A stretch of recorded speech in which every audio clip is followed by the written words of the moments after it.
Hambali seperti merasakan mimpi dalam sebuah kenyataan. Malam itu, akankah ia menyembelih orang yang memang ia cintai?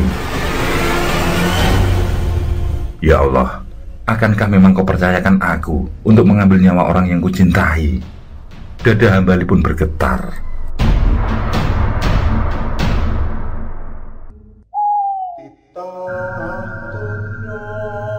Assalamualaikum warahmatullahi wabarakatuh. Selamat datang kembali di channel Pen and Fashion, channel yang menyuguhkan video cerita bergambar seputar misteri. Simak terus video dari kami. Suratinah, atau kerap dipanggil Tinah, terus membujuk Hambali agar mau ikut bersamanya. Rayuan demi rayuan terus terlontar dari bibir manis menggoda itu. Lelaki muda itu hanya tertunduk. Segumpal jawaban dan alasan menumpuk di kepalanya.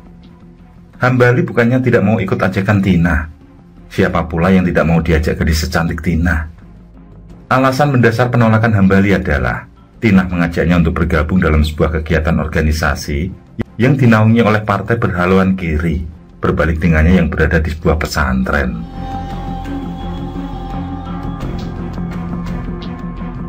Ingatan Hambali kembali pada sosok ayah dan ibunya. Masih terbayang jelas dalam ingatan ketika malam itu Hambali dan adiknya mengintip dari balik persembunyiannya. Ia melihat beberapa orang menghajar ayahnya yang tidak bisa melawan karena ibunya dalam ancaman sebilah golok. Samar-samar Hambali terngiang oleh kata-kata para orang yang mengeroyok ayahnya. "Kalau kamu masih berani mengajar ngaji di kampung ini, aku tidak akan segan-segan menebas lehermu." Dan kembali sebuah kayu yang dipegang oleh seorang di antara mereka telah mendarat di pelipis ayah Hambali. Ayah Hambali pun terjungkal dengan darah mengucur deras dari pelipis. Hambali dan adiknya hanya bisa menahan ngeri melihat ayahnya tidak berdaya. Orang-orang itu kemudian mulai membanting sebuah benda yang berada di dalam rumah, tidak terkecuali piring dan gelas yang mungkin menjadi barang mewah untuk keluarga Hambali. Hambali juga teringat bagaimana sang ibu terus memohon agar mereka menghentikan siksaan bagi suaminya. Namun ayahnya tetap saja mendapat pukulan dan tendangan. Hambali mengerti apa yang sebenarnya terjadi. Namun ia hanya bisa menurut ketika ayahnya memintanya bersembunyi dan melindungi adiknya.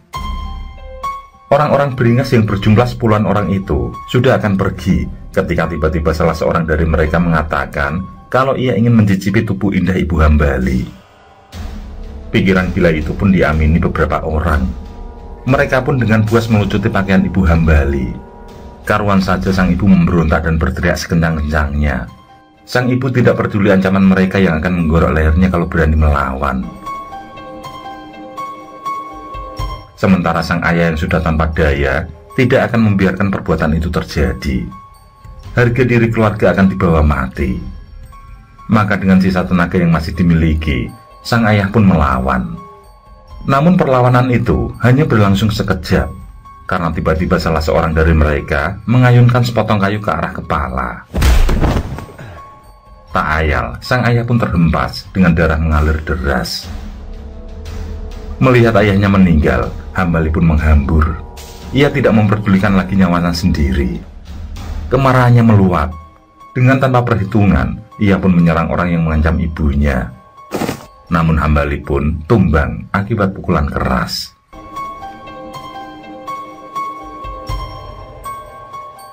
Hambali tersadar ketika si adik mengguncang-guncang kepalanya. Orang-orang itu sudah pergi. Hambali pun seketika teringat akan ibunya. Ia segera bangkit. Ia berdiri dan memandangi sekitar. Ia melihat adiknya yang menangis. Ia melihat ayahnya yang tewas dengan kepala berdarah-darah. Dan Hambali seketika jatuh, terduduk di samping jasad ibunya. Ibunya tewas dengan cara yang sangat memilukan. Hambali mendapati sang ibu yang tergeletak dengan leher nyaris putus, dan tanpa sehelai benang pun. Hambali pun meraung. Ia tidak bisa menahan rasa pilu yang seketika berubah menjadi dendam yang membara.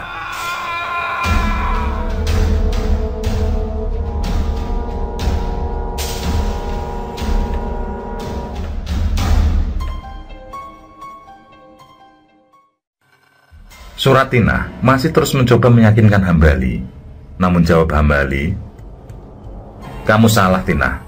Mereka bukan saja jahat, mereka itu biadab, mereka itu binatang. Dan aku bersumpah akan membalas siapapun mereka yang telah membunuh orang tuaku. Bahkan siapapun yang masih segolongan dengan mereka, aku tidak akan segan menggorok lehernya. Suratina bergidik mendengar sumpah Hambali, namun ia tidak menyerah. Dengan bujuk rayu yang manis-manis madu, ia masih mencoba mempengaruhi Hambali. Dalam hati yang terdalam, Hambali mengakui bahwa ia memang mencintai Tina. Namun dalam hati yang terdalam pula, ia menyadari orang-orang seperti Tina dan golongannya, orang-orang yang bahkan tidak mempercayai adanya Gusti Allah, bukanlah perempuan pilihannya. Hambali masih bersabar oleh bujuk rayu Tina yang semanis empedu. Bahkan Hambali membujuk balik Tina agar mau ikut dengannya. Berkali mereka pun berdebat tentang siapa yang mengatur kehidupan ini. Namun Tina selalu bersikukuh bahwa Gusti Allah itu tidak ada. Buktinya adalah saat ia dan keluarganya benar-benar sedang membutuhkan sekedar sesuap nasi untuk makan, doa mereka tidak didengar. Tidak ada beras yang datang, apalagi nasi dengan lauknya.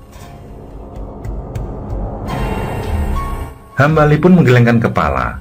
Tina dan keluarganya telah salah mengartikan. Mana mungkin selesai berdoa, tiba-tiba yang dipinta sudah tersedia di atas meja. Toh Tina menceritakan kalau pada waktu itu ada tetangganya yang sudi berbagi ketela pohon yang dipanen di kebunnya sendiri. Namun bagi Tina dan keluarganya, tetap saja itu tidak membuktikan bahwa Gusti Allah yang telah menolong mereka.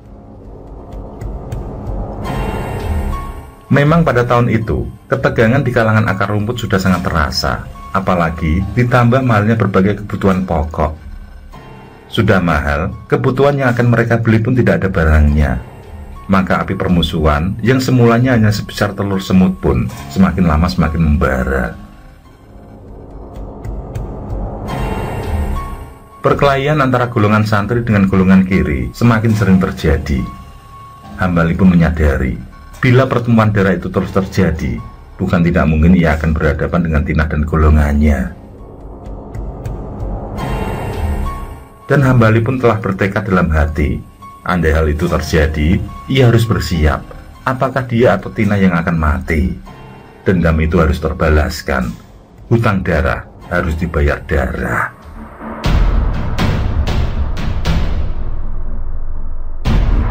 Peristiwa kelam bagi bangsa Indonesia itu pun terjadilah. Suasana semakin mencekam, saling bunuh, culik terjadi di mana-mana.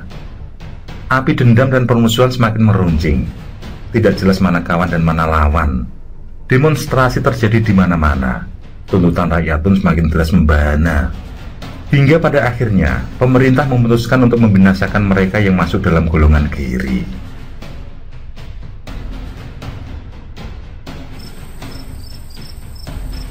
Malam itu, Hambali menerima sebilah golok yang diberikan oleh seorang kiai. Kiai itu berpesan bahwa kondisi negara dalam keadaan yang sangat darurat. Disuruhnya Hambali berniatkan dalam hati untuk berjihad, membela agama, bangsa dan negara dengan melepas segala bentuk dendam pribadi. Yang dibutuhkan adalah orang-orang yang memiliki pendirian kuat dan tegas. Perintah itu pun bagi titah raja yang tidak mungkin Hambali tolak.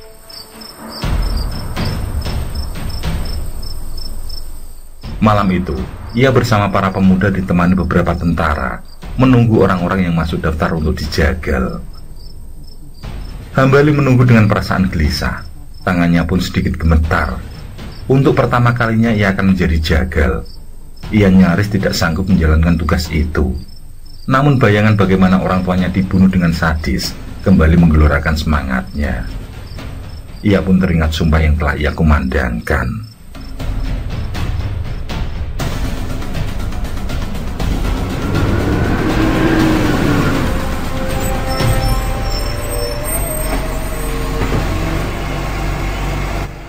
Truk yang dinanti itu pun datang. Hambali mengawasi dengan dada bergetar.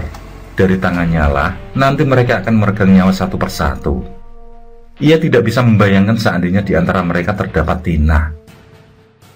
Tegakah ia menyembelihnya nanti? Dadanya semakin bergemuruh. Hatinya membisikkan dua hal yang saling bertentangan. Kalau ia niatkan hanya sebatas tugas, ia tidak yakin akan sanggup menjegal para tawanan itu. Namun kalau ia niatkan sebagai sumpah yang telah ia kumandangkan, berarti ia telah mematuhi pesan kiai yang mempercayakan tugas padanya.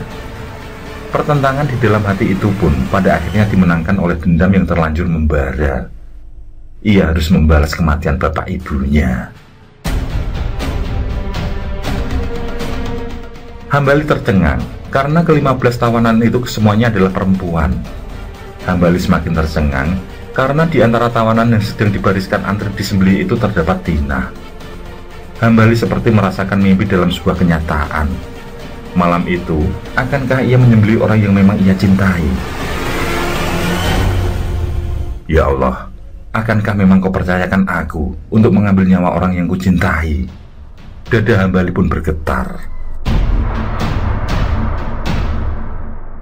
Seorang tentara memanggil Hambali untuk memulai tugasnya. Hambali mengatupkan rahang kuat-kuat. Ia harus tegar. Para perempuan yang antri disembelih itu adalah golongan yang sama seperti orang-orang yang membunuh orang tuanya. Maka dalam hati, Hambali pun membulatkan tekad untuk menuntaskan dendam. Jangan beri mereka belas kasihan. Seorang perempuan dengan mata sembab dan tubuh gemetaran mengiba, memohon agar ia dibebaskan. Namun Hambali mengeraskan hati. Ia jambak rambut perempuan itu hingga lehernya mendongak. Ia tempelkan mata golok di lehernya. Hambali berseru pada perempuan itu untuk berdoa. Namun perempuan itu hanya bisa menangis dan menangis. Maka tanpa membuang waktu, mata golok yang sangat tajam itu pun digeserkan ke leher si perempuan, yang langsung terenganga dalam 2 kali irisan. Darah menyembur segar dari lehernya. Hambali sedianya akan menendang tubuh perempuan yang sedang menggelepar sekarat itu, namun nurani melarangnya. Ia pun mendorong tubuh itu menggunakan tangan ke dalam sebuah lubang besar yang sebelumnya telah digali. Satu persatu, perempuan itu harus pasrah ketika leher mereka disembelih oleh Hambali. Golok tajam di tangan Hambali pun telah bermandikan darah. Hingga tiba giliran Tina berjongkok di hadapan Hambali. Keduanya lantas saling bertatapan mata. Sorot kebencian jelas terpancar dari mata Tina. Hal itu lantaran Hambalilah yang akan menjadi penjaganya di malam itu. Tina, bacalah syahadat, maka aku akan pertimbangkan agar kamu dilepaskan, kata Hambali sembari mengelap darah yang membasahi goloknya. Namun apa jawab Tina? Dengan lantang ia menjawab kalau ia tidak sudi. Seandainya Gusti Allah itu ada, mengapa perempuan-perempuan itu tetap meregang nyawa tanpa welas asih Gusti Allah? Tina melanjutkan agar Hambali segera membunuhnya. Tina juga mengucap sumpah ancaman jika ia akan selalu menghantui Hambali seumur hidupnya. Hambali tidak memperdulikan ancaman Tina. Orang mati ya mati saja. Silahkan kalau mau menghantuiku. Apa mau ku sembelih 2 kali? Kata Hambali dalam hati. Maka ia pun mendongakkan leher Tina. Dan tanpa berkata apapun lagi, leher Tina tidak langsung menganga seperti perempuan-perempuan yang ia sembelih sebelumnya. Hambali memang tidak langsung mengiriskan goloknya kuat-kuat. Entah mengapa ia ingin agar Tina merasakan sedikit penderitaan. Kembali Hambali mengiriskan goloknya. Namun hal itu belum juga memotong kerongkongan dan urat nadi leher Tina. Tina pun mengejat kesakitan.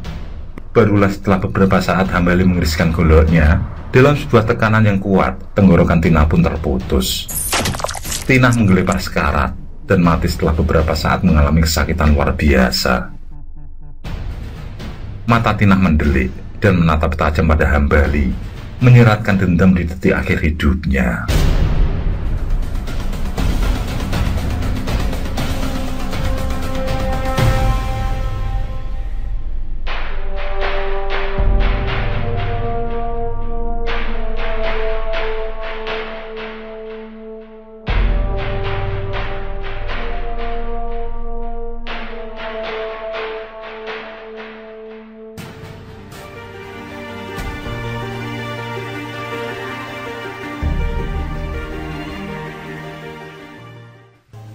Hambali terlihat menyeret seorang perempuan ke suatu tempat. Tempat itu sepertinya sebuah hutan kecil yang jarang dilalui oleh manusia. Perempuan itu menjerit sekencang-kencangnya, berharap pada seseorang yang mendengar lalu menolong. Hambali tidak memperdulikan jeritan itu. Tangan kiri Hambali terus menarik tangan kiri perempuan itu. Tubuh perempuan itu pun diseretnya dengan sangat kasar. Sementara itu, tangan Hambali menenteng sebilah golok seakan siap digunakan untuk sesuatu yang mengerikan.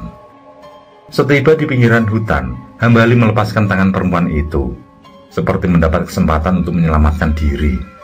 Seketika, perempuan itu berdiri, dan tanpa menoleh ia pun berlari. Hambali tertawa melihat perempuan itu. Ia pun mengejarnya. Hanya dalam beberapa langkah saja, perempuan itu kembali tertangkap. Hambali menjambak rambut perempuan itu, hingga lehernya terdongak ke atas. Tanpa pikir panjang, golok di tangan Hambali pun digeserkan sekuat tenaga ke leher perempuan itu.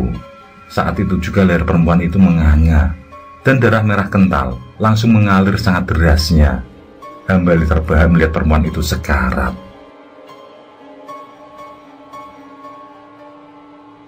Saat perempuan itu telah kehilangan nyawa, Hambali menatap perempuan itu dengan tatap mata tercengang, seakan tidak percaya. Golok bersimbah darah di tangannya pun terjatuh begitu saja. Nanar mata Hambali memandang ke arah jasad itu. Ratna! Ratna! Hambali menyebut sebuah nama, sembari menggoyang-goyangkan tubuh tanpa nyawa itu. Hambali yang semula seakan puas telah menghilangkan nyawa sang perempuan, kini berbalik menangis seperti kehilangan, dan sesal yang sangat mendalam. Ia peluk jasad berlumuran darah itu. Seorang perempuan cantik di sebelah Hambali yang terbangun dari igoannya, bertanya tentang mimpi yang lagi-lagi dialami oleh Hambali. Hambali mengangguk dan kemudian mendekat perempuan itu. Aku kembali bermimpi menyembelihmu, Dek. Jawab Hambali dengan raut muka sedih. Tina masih selalu menampakkan diri. Aku takut ia merasukiku untuk kemudian membunuhmu lewat tanganku. Aku benar-benar takut, Dek. Aku takut. Hambali pun mendekat perempuan itu lebih erat. Setahun setelah Hambali diminta menjadi algojo di malam itu, ia menikahi seorang perempuan bernama Ratna. Ia kemudian membawa istrinya pindah ke kota lain. Hambali ingin mengubur bayang-bayang saat ia mengeksekusi Tina. Namun kini 5 tahun setelah peristiwa itu, Hambali masih selalu dibayangi oleh sosok Tina yang menampakkan diri dengan wujud yang berdarah-darah. Adakah sesuatu yang salah dalam diri Hambali? Mengapa Tina masih menghantuinya hingga kini? Ia takut di luar kendali alam sadarnya, ia berbuat hal yang membahayakan nyawa istrinya. Lantas, apa yang harus ia perbuat?